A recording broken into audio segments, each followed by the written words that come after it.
Wadonjone weche mag ohala ni sirikal ochako chenro mar konyo rowere yuto kokalo kuom tije mag lwedo ne jogo ma pok odonjo kuonde somo mamalo. Chenrono motisi ni Nyota geto miyo rowere yuto, jiwo ohala kaachiel kod konyo rowerego gi kungo e kind ber mamoko. Jafwambo maro Armstrong Osutwa nigi ler mar wachni.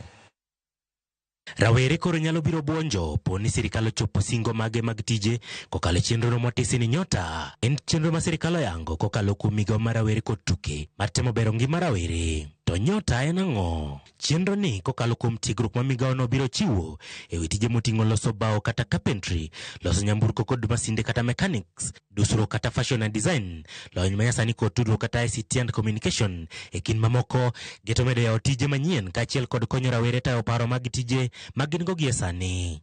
Nyota igeno ni biro bero tije ma rawere go nigo gie sani, medo yuto mar gikowuok e ohala kaachiel kod tijego, jiwo kungo kuom rawere, miyo gi riekni manyien mag tich kaachiel kod tayo ohala, chiwo omenda mag chako ohala ne moko kuom rawere ma osepuodhi ne chenrono, neno ni giyudo tije tok tieko puonjruok e kind ber mamoko. Kata obedo ni ndikruok ne chenro mar Nyota en nono, jogo manie kind 18 nyaka 29 ema ibiro mi thuolo mokwongo mar ndikruok. Bende jogo nyaka bed ni pok oriwore kod kuonde tat somo moramora, kendo kik bende gichano donjo kuondego mag somo e dweche 6 mabiro.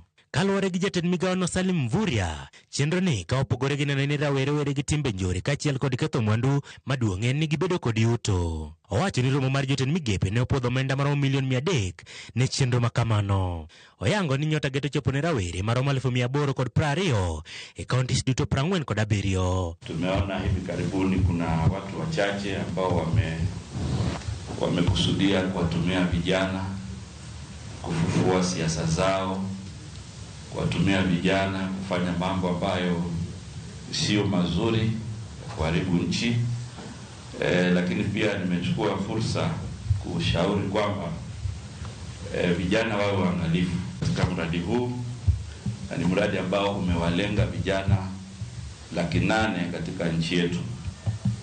Ukiangalia 800,000 na ile idadi ya vijana ambao ni zaidi ya milioni 15, unaona kama hapo kuna jambo kubwa ambalo lazima tufanye. Chenro mar Nyota igeno ni biro yawa yanga dwe mar 8 e juma mar dhialo rawere. Armstrong Osutwa, Ramogi TV.